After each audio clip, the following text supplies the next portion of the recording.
Hey, just want to quickly apologise that it's been a while since the last video. I've been quite busy recently.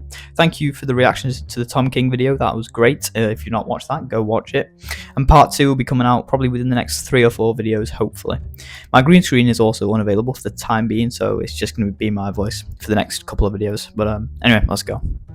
So, Supergirl is less than 5 months away, and whilst I am excited for the next chapter of the DCU, I'd be lying if I said that recent reports of test screening reactions did not partially concern me, especially as the scriptwriter for this film, Ana Nogueira, is a scriptwriter for the DCU Wonder Woman film and the DCU Teen Titans film. So, let's break down some of my concerns. Before we start though, I'd like to know what you guys think of Nogueira writing the scripts for 3 very important DCU films, so make sure to leave a comment, tell me what you think, and don't forget to like and subscribe. Let's get into it. So first, I would like to address the inexperience of Nogueira, who has never written a feature film until Supergirl. She's only ever written a short film called We Win from 2018, which she co-wrote. Now, of course, this doesn't necessarily mean that she's a bad writer, but it does still concern me, as experience in anything, often leads to greater ability and more awareness over traits or qualities, and some things can only really be learned with experience and, not taught. And for Nogueira to not only have been given Supergirl, but also, like I mentioned, the DCU Wonder Woman and Teen Titans projects, shows considerable faith from James Gunn in her scriptwriting abilities. For this video, I decided to actually track down and watch We Win to see what I think about Nogueira's scriptwriting, because, it's the only thing we have from her so far. So let me break down what I thought. We Win is a short film about a couple whose supposedly supportive relationship shows some cracks and hints of jealousy through a party game of Mafia. Mafia is a card game. You've probably seen some people on YouTube play it, to be honest. Overall, I did like the story. I thought it was a very decent premise, and a lot of the emotional setups and payoffs are well written, like the jealousy of Ben, who's the husband in the couple. Some parts of the script I did find a bit unrealistic. Probably my biggest issue with the realism was some of the reactions from some characters to, what is literally just a party game of Mafia. A lot of them at times take it a little bit too seriously, and it's just not that deep. But probably my biggest complaint from a writing perspective was, in my opinion, the very flat side characters. Now, the film is only 11 minutes long, so you can't really flesh out many characters in that time, but a lot of the side characters are simply they have one defining trait, and that is just who they are as a character. For example, there's a girl who's very extroverted and outgoing, and that's her personality trait. And then there's another couple at the party who are very self-interested and kind of protective of one another, and that's just their character, and that's all there really is to them. And this kind of establishes a sort of feeling of character hollowness and a bit two-dimensional. And we'll touch on this later, because some reports of test screenings for Supergirl do suggest some similar issues, which is definitely something that concerns me. So, whether or not James Gunn's faith is warranted, we'll have to see, when Supergirl actually releases, because of course the film's not even out yet. So this does lead me onto another concern of mine that relates to James Gunn. According to James Gunn himself, Supergirl was never intended to be the second live-action film of the DCU, but it was fast-tracked in production because of a couple of factors. Millie Alcock was cast as Supergirl pretty quickly, because she already showed up in Superman and Peacemaker Season 2. Director Craig Gillespie joined the project pretty fast. And finally, Ana Nogueira turned in a, quote, incredible script. What then concerns me is that initial reactions from test screenings back in December, whilst positive, have described Supergirl as a good but not great movie. Not as good as Superman apparently, and sitting around between the 6 out of 10 to 7 out of 10 mark, according to many reports. So my problem is that if James Gunn considers a 7 out of 10 movie so incredible to fast track its production, then should we be concerned about his quality control and other projects he might greenlight or fast track that he considers, really good, but then turn out to just be okay? Now, to be fair, this is purely speculative, and just from reports we've heard, the movie's not even out yet. It might come out and it might be a lot better than we think. But I do hope it is better than the early reports are suggesting, and keeps up the DCU's swinging momentum so far.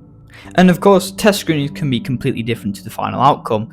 I saw someone online point out that Batman v Superman reportedly got a standing ovation from Warner Bros. Executives in an early screening, which obviously did not reflect how it was received when it was fully released.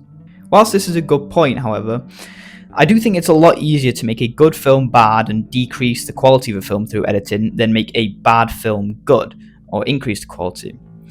And what I mean by that is if Batman v Superman was good from what they shot, you can easily make it worse by taking, crucial scenes out, or taking scenes out to confuse audiences, or ruining the pacing by editing scenes differently together. I mean, there is literally a director's cut of Batman v Superman. Of course, the most infamous example is Zack Snyder's Justice League, with Zack Snyder's 4-hour cut of Justice League all being footage that he originally shot. That was all footage that he shot in the initial production, and so that is, of course, rated considerably higher than the theatrical version, and the theatrical version did have some reshoots, but was also just edited a whole lot worse. I mean, of course, they literally removed all of Darkseid, and they considerably ruined the film, taking out key moments, taking out a key character in Darkseid, and ruining pacing and stuff. And so I think it's a lot easier to make a film worse just in editing than to increase the quality. And the point I'm making is, like, if Supergirl is currently like a fine film and like a 7 out of 10, I'm not sure if they can re-edit the film and make it an 8 out of 10 without reshoots. I think you might need additional production outside of editing to increase the quality. So whilst I think it's a good point that test screenings aren't final and the quality will change, I doubt if the editors will be able to significantly improve its quality. Maybe, partially, maybe they can bring on like a 7.5 out of 10, but I doubt so much to the point where it is really going to be a major step up from these reports we're hearing now. I think the reports that say it's a 7 out of 10 movie, I think that will probably be what we get.